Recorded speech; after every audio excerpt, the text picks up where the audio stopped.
Welcome.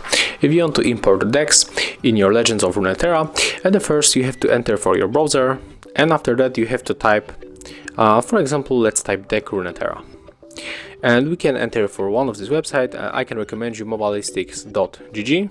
So let's go. And when you scroll down, we are able to find the best Runeterra decks for available patch. Let's try maybe Freljord and Noxus. So here we are, and here we got the code that we have to copy. So just click, hold, and as you can see the code is selected, the whole code. So all we have to do right now is just to click copy, and then we have to open our Legends of the Runeterra game.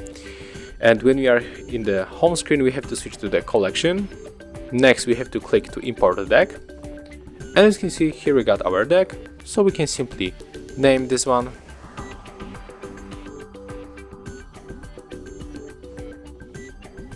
Click OK, tap to import deck, and as you can see, here we are. And of course, here we got some kind of the notification because I don't own a very card from this deck that I imported. But that's how we can make it. Thank you guys for watching. Leave thumbs ups, comments, and subscribe to our channel. See ya.